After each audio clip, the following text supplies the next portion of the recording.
26 জানুয়ারি 1950 সাল, সেদিন থেকে কিন্তু ভারতবর্ষের প্রত্যেক বছর সেলিব্রেট হয়ে আসছে এই প্রজাতন্ত্র দিবস বা সাধারণতন্ত্র দিবস বা রিপাবলিক। কিন্তু এই সাধারণতন্ত্র দিবসের ইতিহাস বা সাধারণতন্ত্র দিবস কেন এই দিন থেকে সেলিব্রেট হলো তার কথা জানতে গেলে ফিরে যেতে হবে সেই 1929 সালে। 1929 সালে আমরা দেখতে পাই যে ডিসেম্বর মাসে কংগ্রেসের অধিবেশন বসে লাহোরে, এবং এই অধিবেশনে সভাপতি ছিলেন স্বয়ং জওহরলাল নেহেরু। এবং জওহরলাল নেহেরুর সভাপতিত্বে লাহোর অধিবেশনে ডিসিশন নেওয়া হয় যে প্রত্যেক বছর 26 জানুয়ারি দিনটা ভারতবর্ষের প্রতীকী স্বাধীনতা দিবস হিসেবে কিন্তু সেলিব্রেট হবে। তো সেটা তার পরের বছর অর্থাৎ 1930 সালের 26 জানুয়ারি থেকে প্রত্যেক বছর সেলিব্রেট হয়ে আসছে প্রতীকী স্বাধীনতা দিবস।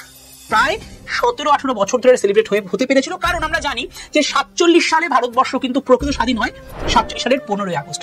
তো এই 15ই আগস্ট 47 সালের আগের অবধিও প্রত্যেক বছর 26 জানুয়ারি ভারতবর্ষের প্রতীকী স্বাধীনতা দিবস সেলিব্রেট করে ভারতের জনগণ তথা জাতীয় কংগ্রেস। কিন্তু এরপর যখন প্রকৃত স্বাধীন হয় ভারতবর্ষ 15ই আগস্ট, তারপর এই দিনটাকে মানে 26 জানুয়ারি দিনটাকে কিন্তু জাতীয় কংগ্রেস তথা ভারতবাসী আর সেলিব্রেট করতে পারে না। কিন্তু জাতীয় কংগ্রেসের মনে কোথাও গিয়ে একটা খেদ, কোথাও গিয়ে একটা খুব রয়ে গেছিল। কিন্তু সময় বা সুযোগ তো সবসময়তেই আসে আমাদের কাছে।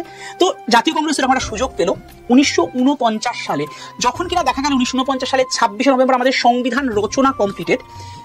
এই দিন সংবিধানকে কার্যকারী করার কথা, কিন্তু জাতীয় কংগ্রেসের যারা প্রধান তারা গণপরিষদ অর্থাৎ সংবিধান যারা লিখেছিলেন সংবিধান সভার সদস্যদের কাছে একটা আবেদন, একটা নিবেদন রাখলেন যে তারা যেন আর হাতে গোনা 2 মাস ওয়েট করে যায় সংবিধানকে কার্যকারী করার জন্য। তাদের কি হবে? তাহলে এই যে দীর্ঘ 17-18 বছর ধরে জাতীয় কংগ্রেস এবং ভারতের জনগণ প্রতীকী স্বাধীনতা দিবস পালন করেছে 26 জানুয়ারি দিনটাকে, সেই দিনটা স্বাধীনতা দিবস হিসেবে ভারত পালন করতে পারবে না, কিন্তু ভারতের প্রজাতন্ত্র দিবস বা সাধারণতন্ত্র দিবস বা রিপাবলিক ডে হিসেবে এই দিনটাকে কিন্তু তারা সেলিব্রেট করতে পারবে। তো এই আবেদনের বিষয়টা গণপরিষদের খুব একটা খারাপ লাগেনি, তারা কিন্তু এটাকে সাদরে গ্রহণ করেছিল এবং তারা 2 মাস ওয়েট করে গেছিল সংবিধানকে কার্যকারী করার জন্য। মানে 26 নভেম্বর থেকে 26 জানুয়ারি অবধি তারা সময় নিয়েছিল সংবিধানকে কার্যকারী করার জন্য। এবং আমরা দেখি যে 26 জানুয়ারি এরপর কিন্তু 1950 সালে 26 জানুয়ারি ভারতবর্ষের সংবিধান কিন্তু অফিসিয়ালি কার্যকর হয়ে যায়।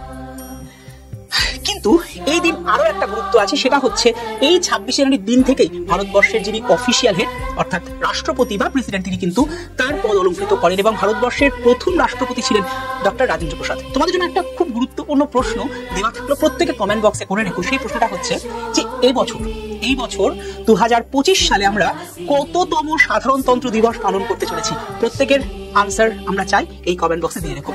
সকলে ভালো থেকো। জয় হিন্দ, বন্দে মাতরম।